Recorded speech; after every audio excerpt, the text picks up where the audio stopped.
I had a great time making my choices, and I hope you enjoy listening to the sometimes very personal stories that go along with them.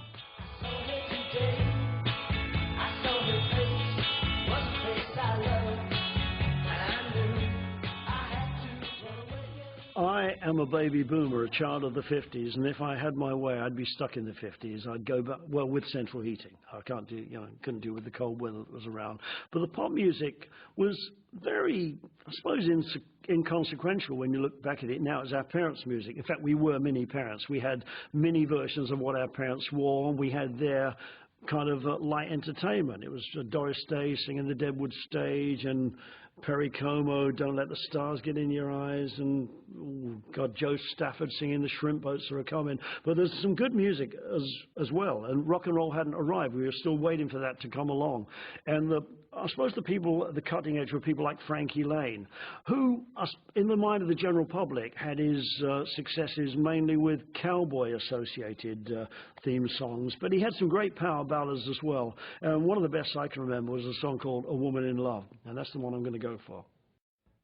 There weren't too many people who were really wild in that 50s period, but Johnny Ray was about as near as you could get. I mean, he really was a bump and grind merchant. His histrionics on stage were pretty spectacular. I was a great fan of Johnny Ray. I went to see him twice. I saw him once at the Chevron Hilton in Australia when we were touring there in 1966, and I saw him in his latter years, just before he died, at the Palladium.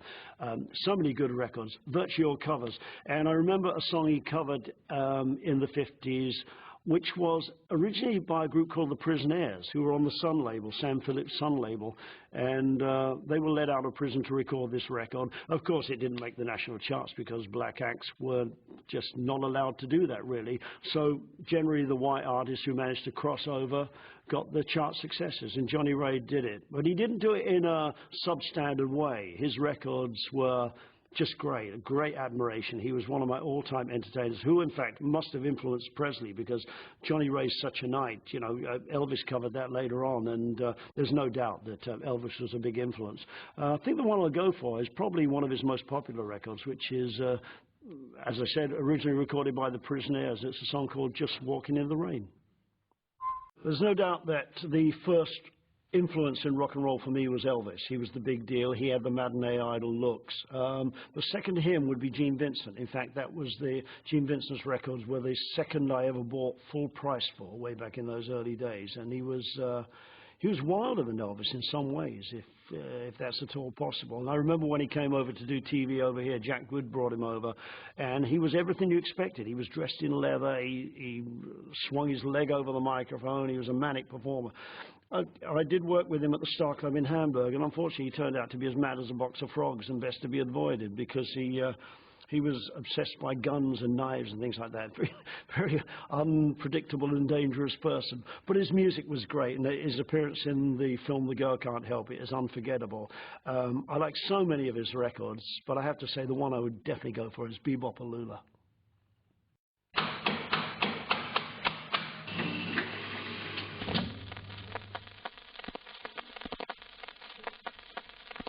I don't think the black acts got as much exposure in America, or as much acceptance as they did in the UK, because we had less of the racial history, the racial prejudice. So when they came over in the rock and roll films, it was just an exciting thing. I mean, their records were really wonderful. I remember seeing Little Richard in the film Rock, Rock, Rock, and I couldn't believe this person on stage who was dressed in this shiny, baggy, oversized suit and the hair sticking up. And it wasn't the camp look he adopted later on. It was just a real scary rock and roll appearance, as exciting as it could ever get. And his records are the pure essence of what rock and roll should be all about. And again, he's one of those where you could choose any of his records. They would all be fantastic.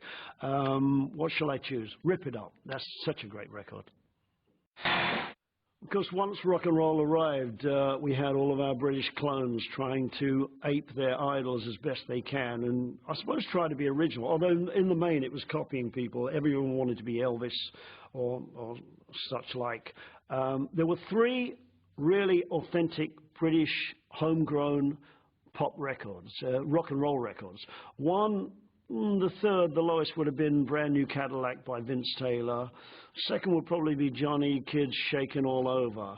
But really, there's no doubt that the greatest one of all was by Cliff, who turned out to be the biggest star this country has ever known. And you know, he's had his good periods. He's had periods when he's been in vogue, where he was the sainted Cliff and you couldn't say anything against him. He's had periods where he's been derided by the establishment. And but anyone who records Move It deserves just every accolade they can get. It was one of the best British records ever. Move It is my choice. I joined the Searchers in, well, it was actually on August the 3rd, 1964. It was a Monday, and I set straight off to start a week in Variety at the Coventry Theatre, which now no longer exists.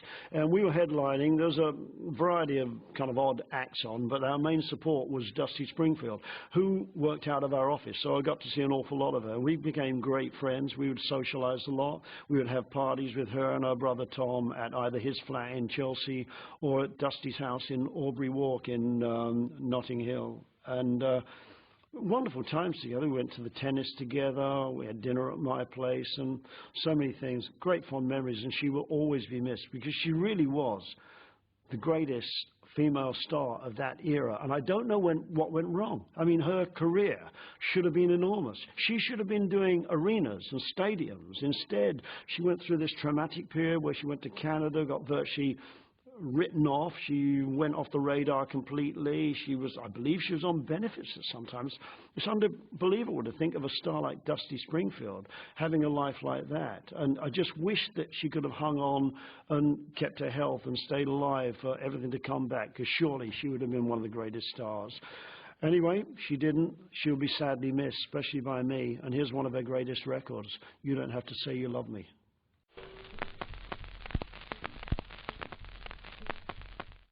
I remember we were asked to do a TV show in Holland in, I think it was 1984, and I can't remember the name of the TV show. It was a bit of an odd combination because we were doing Goodbye My Love, which, although it was a #3 hit record, wasn't probably the record that people would immediately think of when they think of the Searchers. But the rest of the artists on the show were strange as well, because they had Pia Zadora, who had this very odd career, which was mainly supported by a very, very rich husband. Strawberry Switchblade, whatever happened to them? I can't even remember the record they had. Two very, very oddly attired Scottish girls. Very nice as it happens. We ran into them at the airport. They were very pleasant. Jermaine Jackson was on that show, and I don't know what record he had. I think it was his first solo record, and he just split from the rest of the band because I think he married Berry Gordy's daughter or something like that. And then I discovered that Don Henley was on the show, and of course he was still with the Eagles, but he'd made a new record. I didn't even know he had a solo career going, but he was about to go on. I wanted to talk to him, but I was a bit scared. I was a very timid guy, so I didn't speak to him. But he went on and did a song which was a very, very slow starter. But once it took off, it's one of those songs that has been perennial. You get it every summer, and it's just a fantastic, haunting record. It's an all-time classic, and it's the one that I think he'll always be remembered for, and that, of course, is The Boys of Summer. As British rock and rollers, or wannabe rock and rollers, we, in the main, kind of tried to copy our American idols because America was where rock and roll started. But there were some great British people as well. And if you were in a band, in those, particularly in the early 60s period, the band that you wanted to be was the Shadows. I mean, there's no doubt about it. They were head and shoulders above everyone else in that they were so professional. They were immaculately attired. Hank's guitar sound was wonderful. Bruce's rhythm playing was phenomenal. He's one of the two great rhythm players that I consider to be so influential in British rock and roll. The other one, actually, I think is John McNally of the Searchers. Bruce, I'm happy to say, I'm very privileged to say, has become one of my all-time great friends. Such a gentleman, such a fantastic person. And we did quite a lot of shows with Cliff and the Shadows. We did the event at Wembley Stadium in 1989. 2 days. Cliff was celebrating his 30th anniversary. He played in front of 160,000 people over the 2 days. So Cliff's been a great supporter of ours, and we have a lot to thank him for. And I've got to say, on that day, the Shadows went down phenomenally well, as they so rightly deserve to do. And again, it's one of those bands where you could choose any of their hits, but I think Wonderful Land is the one for me. You can be very disappointed when meeting your idols. Sometimes it's as well to keep away from them. I know I saw Bill Wyman recently. He was introducing a song and talking about Chuck Berry and saying what a great influence he was. But when he met him, he hated it because he said he was a real nasty piece of work. I met Chuck once and actually went up to speak to him very quickly because I'd heard of this reputation. He was actually very polite to me, so I got out quickly before he could turn. But there are people on the other side of the fence, and we did quite a few shows with one of the all-time greats, Roy Orbison. And he was such a gentleman. I don't think he was ever nasty to anyone. He may have been, but I didn't see that side of him at all. He was just a great, great talent. He was not blessed in the looks department. He did not have matinee idol looks, but he didn't need it. He would stand absolutely stock still on stage. He very rarely uttered any words apart from thank you very much. He just let the voice do the talking. It was the most magnificent voice. And the first record I ever heard of Orbison's, which turned me on to him for all time, was way back, I think it was 1960. I may be wrong about the year. I'm pretty sure it was 1960. And, of course, it was the unforgettable, Only the Lonely. Lonnie Donegan is one of those people who has been, to the greater extent, either dismissed or forgotten by the general public. But I don't think people realize how absolutely important he was, particularly in British pop music. You know, skiffle was a very short-lived phenomenon. I think it had a 2-year lifespan, probably at the very most. Very few people even playing skiffle now. The great Chas McDevitt, who had that wonderful hit Freight Train and actually cracked it in the States with that one, still goes out and does shows, and he's just one of the nicest guys. Lonnie Donegan's son, Peter Donegan, goes out and preserves the memory of his father by doing some great shows.